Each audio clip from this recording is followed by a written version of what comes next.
Hello friends, welcome to the new episode of my channel. আমি অরিত্র। এখন এই ভিডিওর মধ্যে আমরা কথা বলছি অনিক দত্তর ছবি যত কাণ্ড কলকাতাতে। এবার এই ছবিটাকে বলা হচ্ছে অনিক দত্তর লাস্ট ছবি। অনিক দত্ত আমরা প্রত্যেকে জানি সত্যজিৎ বিশাল ফ্যান। তো এটা হচ্ছে ফেলুদার একটা ফ্যান ফিকশন, তো এক্সপেকটেশন ছিল। ওই ছবিটার ফার্স্ট হাফটা ভালো, আমি বলবো যে ফার্স্ট হাফটা ডিসেন্ট। সেকেন্ড হাফে গিয়ে না ছবিটা নিজের কোথাও গিয়ে এটা হারিয়ে ফেলে, মানে বলে লুজেস ইটস স্টিম, সেটা আর কি সেকেন্ড হাফে গিয়ে হয়েছে। তার কারণগুলোতে আমরা আসছি। প্রথমে পজিটিভ কি কি, তো ফার্স্ট হাফে না মানে যেভাবে একটা পিরিয়ডিক গল্প দেখাচ্ছে, তার সাথে পাস্ট প্রেজেন্টে আসছে, মিস্ট্রিটাকে যেভাবে বিল্ড করছে, একটা সিধু চাট্টার মতো ক্যারেক্টার রেখেছে। এবং আবি চ্যাটার্জি কিন্তু অনেকটা পরে ইন্ট্রোডাকশন রয়েছে, তার আগে কিন্তু পুরো মিস্ট্রিটাকে খুব সুন্দর করে বিল্ড করেছে। এই ধাঁধা, হেয়ালি ইত্যাদি এগুলো কিন্তু সুন্দর করে বিল্ড করেছে। তো ফার্স্ট হাফটা কিন্তু সুন্দর করে ওই মিস্ট্রিটা, মানে অ্যাকচুয়ালি ফেলুদার গল্প যখন আমরা পড়ি, তো সেটার যে ভাইবটা, একটা তো ভাইব হয়, একটা গল্পে তো একটা ভাইব হয়, সেই ভাইবটাকে সুন্দর করে ক্যাচ করতে পারছিল। ঠিক আছে, সেখানে আমি বলবো না যে প্রচন্ড বেশি বেশি করে ফেলুদার রেফারেন্স রয়েছে, রয়েছে একটা পরিমাণে রয়েছে, বাট গল্পটা ইন্ডিপেন্ডেন্ট একটা গল্প হিসেবেও কিন্তু ভালোই ওই জায়গাটাতে, ফার্স্ট হাফটাতে। তো সেখানে মিস্ট্রিটা খুব সুন্দর বিল্ড করছিল, সবই ঠিক ছিল। বাট ছবিটার প্রবলেমটা কি হয়, ছবিটা যখন সেকেন্ড হাফে পৌঁছায় না, সেখানে কি আলটিমেটলি যে জিনিসটা রিভিলটা হলো সেটা খুব সিম্পল। সেটার মধ্যে খুব ইন্টারেস্টিং কিছু ব্যাপার নেই, যে বিগ রিভিলটা যেটা হবে সেটা যে খুব ইন্টারেস্টিং কিছু হবে সেটা আর কি হলো না। তা আমার মনে হলো এই ছবিটা দেখার পরে, এর আগে অনিক দত্ত থ্রিলার জনরার মধ্যে আরেকটা কাজ করেছিল হচ্ছে মেঘনাদ বধ রহস্য। তো এবার ওইটার মধ্যেও আমার এই সেম প্রবলেম লেগেছিল, যে কনসেপ্টটা ভালো ছিল, আইডিয়াটা ভালো ছিল, বাট ওভারঅল যে জিনিসটা দাঁড়িয়েছিল আলটিমেটলি যে ছবিটা পুরোটা, সেটা অতটা ইন্টারেস্টিং ছিল না। মানে একটা হয় না যে আপনাকে এঙ্গেজ করে রাখবে কন্টিনিউয়াসলি, সেই ব্যাপারটা কিছুতেই করতে পারি না। আমার ক্ষেত্রে হয়েছিল, আপনাদের হয়তো ভালো লাগতে পারে। এই সিনেমাটার ক্ষেত্রেও সেটা প্রবলেম হয়েছে।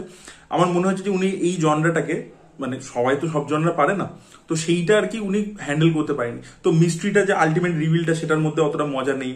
তার পরবর্তীতে হচ্ছে যে যেভাবে ক্লুগুলো ডিটেকশন হচ্ছে বা ধীরে ধীরে ক্র্যাক করছে সেকেন্ড হাফে, ফার্স্ট হাফে মিস্ট্রিটা বিল্ড হচ্ছে, সেকেন্ড হাফে সলভ করছে। ওই যেটা আর কি ফেলুদার একটা খুব ফেমাস ডায়লগ ছিল, যে প্রথমে জট পাকানো এবং তারপর জট ছাড়ানো। এবার এই যে জট ছাড়ানোর যে ব্যাপারটা, সেটা খুব সিম্পল ভাবে হয়ে যাচ্ছে। তো সেখানে খুব ইন্টারেস্টিং কিছু জিনিসপত্র আসছে না। তো সেইটা, এবং যেহেতু এই জনরাটা ডান এন্ড ডাস্টেড হয়ে গেছে না বাংলাতে, এই ধাঁধা সলভ করছে, এ করছে, এগুলো এতগুলো ছবিতে দেখিয়ে ফেলেছে। এবার তখন আপনি যদি নতুন কিছু না করছেন, এই সেম ছবিটা যদি 2011-তে বেরোতো কি 2012-তে বেরোতো, আমাদের দেখার লেন্সিংটা অন্যরকম হতো। কিন্তু যেহেতু এই জনরার মধ্যে প্রচুর কাজ হয়ে গেছে, তো তাই জন্য প্রবলেমটা হচ্ছে আর কি। তো সেই কারণে সেকেন্ড হাফটা অতটা জমেনি আর কি ছবিটার ক্ষেত্রে। আর আরেকটা ব্যাপার হচ্ছে যে এখানে আবির চট্টোপাধ্যায়কে চেষ্টা করা হয়েছে একটু অন্যরকম ভাবে প্রেজেন্ট করবা, সচরাচর তাকে গোয়েন্দা চরিত্রে যেভাবে দেখতে পাই আমরা, তার থেকে একটু হাটকে প্রেজেন্ট করবা। তো সেটা করা হয়েছে, সেটা ডেফিনেটলি ভালো।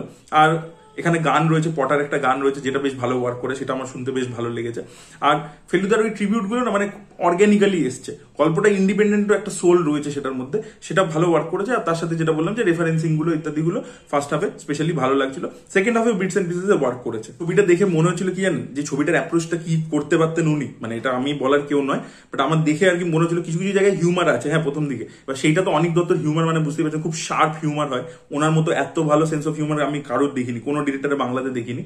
তো সেইটা খুব ভালো লাগছিল। এবার ব্যাপার হচ্ছে কি, যে উনি যদি ব্যাপার ট্রিটমেন্টটাকে, মানে ফেলুদা ফ্যান ফিকশনই বানাতেন with the treatment of knives out. যে নাইভস আউট যেরকম কি সেলফ অ্যাওয়্যার, আগাথা ক্রিস্টির গল্পগুলোই বলছি, ওই গল্পগুলো আমরা বহুবার দেখেছি, বহু সিনেমা হয়ে গেছে, বাট ওটার মধ্যে একটা সেলফ অ্যাওয়্যার ব্যাপার আছে। ডিটেকটিভটা অত চালাক নয়, ডিটেকটিভ নিজে খুব বোকা। তো ওই হিউমারটাকে যদি অনিক দত্তের যে হিউমারটা, সেইটাকে যদি এখানে উনি ইনফিউজ করতেন এবং একটা সেলফ অ্যাওয়্যার নেচার আনতেন নাইভস আউটের মতো, তাহলে ব্যাপারটা আরো ইন্টারেস্টিং হতো, তাহলে ব্যাপারটার মধ্যে একটা এজ আসতো। এই ছবিটার মধ্যে না প্রবলেমটা এটাই যে কোনো এজ নেই। মানে আজকে ধরুন বরুণবাবুর বন্ধু দেখছি, সেটা অন্য 10টা ফ্যামিলি ড্রামার থেকে এই কারণে আলাদা হচ্ছে, এক তো হিউমারটা, এবং দ্বিতীয় হচ্ছে ওটা যে বক্তব্যটা রাখছে।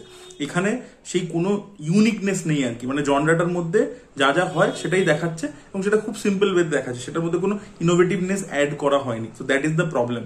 তো আমার মনে হয় এটার মধ্যে হিউমারটা যদি উনি আনতেন একটা নাইভস আউটের মতো, তাহলে ওটা বেটার হতো আর কি। মানে এটা জাস্ট আমার দেখবার সময় মনে হচ্ছিল যে উনি ওনার হিউমারটা ইউজ করতে পারতেন। আর এছাড়া আমি এটাই বলবো যে যেটা আমরা শুনছি যে এটা ওনার লাস্ট ছবি হতে চলেছে, এরপরে উনি ছবি করবেন না, উনি নিজে ইন্টারভিউতে বলছিলেন।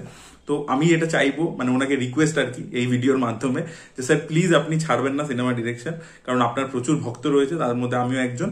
তো আমরা চাই আপনাকে আরো সিনেমা বানাতে দেখতে, এবং আপনার মতো ওই যে বললাম যে কমেডি কেউ করতে পারে না, ওই রকম সেন্স অফ হিউমার কারণ নেই, তো অবশ্যই সেরকম আরো ছবি আপনার থেকে চাইবো। তো প্লিজ আপনি রেস্ট্রিক্টেড এনভায়রনমেন্টের মধ্যেই করুন, কন্ট্রোলড এনভায়রনমেন্টের মধ্যেই করুন, বাট ছবি বানানো বন্ধ করবেন না প্লিজ। আপনার মতো authentic film maker, fearless film maker খুব কম রয়েছে, তো সেটার প্রয়োজন আছে বাংলা সিনেমা, সিরিয়াসলি।